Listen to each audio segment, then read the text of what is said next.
নিরামিষের দিনে যখন ভাত তরকারি ডাল ভাজা কিছু খেতে ইচ্ছা করবে না, সেদিন এরকম একটা রেসিপি বানিয়ে নেবেন, আপনার একবারে সব ভাজা ডাল সব খাওয়াই হয়ে যাবে।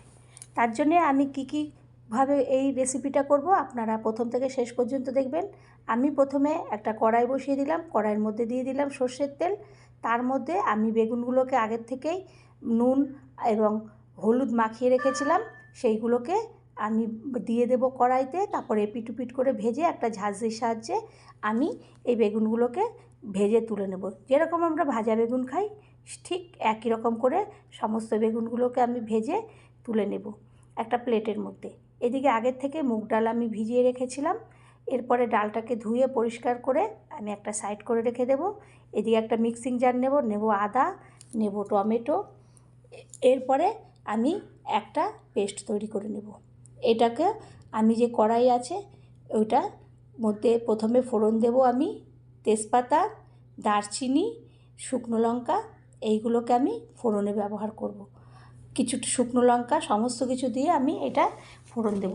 তো আমরা তো অনেক রকম করেই ডাল করে থাকি, কিংবা যেদিন আপনার কিছুই ইচ্ছা করবে না নিরামিষ খাওয়ার, সেদিন একবারে এই রেসিপিটা করে নেবেন, একভাবেই আপনি খেয়ে নিতে পারবেন, বারকে বার আলাদা করে করতে হবে না। এরপরে যে পেস্টটা করেছিলাম আদা আর টমেটোর, সেই পেস্টটাকে আমি ঢেলে দেবো কড়াইয়ের মধ্যে। তারপরে ওটা ভালো করে কষতে থাকবে। এদিকে ফোড়নটা তো হয়ে যাবে, এরপরে দিয়ে দেবো লবণ। লবণ দেওয়ার পরে একে একে আমি কিছু মশলা দেব। এরপরে যা যা মশলা লাগবে এরপরে দিয়ে দেব হলুদ। এদিকেও ওইটা কষতে শুরু করেছে। হলুদ দেওয়ার পরে আমি ওর মধ্যে দিয়ে দেব একটু কাশ্মীরি লঙ্কার গুঁড়ো। এখানে অন্য লঙ্কার গুঁড়ো দেবো না, একটু কাশ্মীরি লঙ্কার গুঁড়ো দেবো কালারের জন্য। দিয়ে দেব জিরের গুঁড়ো। এরপরে আমি জিরের গুঁড়ো দেওয়ার পরে ধনের গুঁড়ো দেব। সমস্ত কিছু একে একে মশলাগুলো আমার দেওয়া হয়ে গেল। এরপরে আবার কষতে থাকবো। এইভাবে এই ডালটা একদিন হলেও রান্না করবেন, দেখবেন বাড়ির সকলে হাত চেটে খাবে। এরকম একটা নিরামিষে করলে আপনি এটা ভাত, পরোটা, রুটি, ফ্রাইড রাইস, পোলাও যে কোনো কিছু দিয়েই আপনারা খেতে পারবেন। এরপরে দিয়ে দেবো একটু চিনি। চিনিটা না দিলে নুন মিষ্টির এবং টকের কোনো ব্যালেন্স থাকে না, এই ব্যালেন্সের জন্য দিয়ে দেবো। যখন কষানোটা হয়ে যাবে, আমি দেখব মশলা আর তেল আলাদা হয়ে গেছে আর কাঁচা গন্ধ দূর হয়েছে, তখন আমি দিয়ে দেবো টক দই। টক দইটা দিয়ে আবারও ভালো করে কষতে থাকবো। কষা হয়ে গেলে তারপরে আমি যে ডালটাকে ভালো করে ভিজিয়ে রেখেছিলাম ধুয়ে পরিষ্কার করে, সেই ডালটাকে দিয়ে দেবো কড়াইতে। দেওয়ার পরে ভালো করে ডালটাকে মশলার সঙ্গে কষে নেব। কষানো হয়ে গেলে ওর মধ্যে আমি দিয়ে দেব একটু উষ্ণ গরম জল। গরম জলটা রান্নায় যে কোনো রান্নায় ব্যবহার করবেন, দেখবেন খুবই ভালো হয় রান্নার টেস্টটা, আর ডালটাও সুন্দরভাবে তাড়াতাড়ি করে গলে যাবে। এরপরে আমি একটা ঢাকনা দিয়ে ঢাকা দিয়ে দেব। তারপরে আমি ঢাকনাটা তুলব। যখন দেখব ডালটা হয়ে গেছে আমার, আমি একটু সিমে দিয়ে দিয়েছিলাম, তার ফলে ডালটা আমার হয়ে গেছে।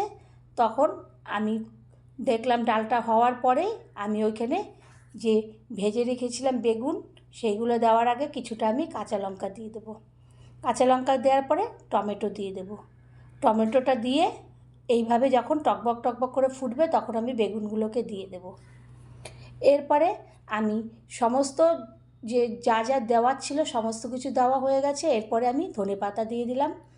ধনেপাতা যেহেতু শীতকালে খুবই ভালো হয়। এরপরে দিয়ে দেবো একটু গুঁড়ো গরম মশলা। আগে তো আমি গোটা গরম মশলা দিয়েছিলাম, এরপরে গুঁড়ো গরম মশলা দিয়ে দেবো। দিয়ে ডালটা এখন আমার টকবক করে ফুটছে, তখন আমি 1 চামচি দিয়ে দেবো ঘি। ঘি দেওয়ার পরে আমি গ্যাসটা বন্ধ করে দেব। বন্ধ করে দিয়ে আমি ওটাকে একটা ঢাকনা দিয়ে ঢেকে দেব।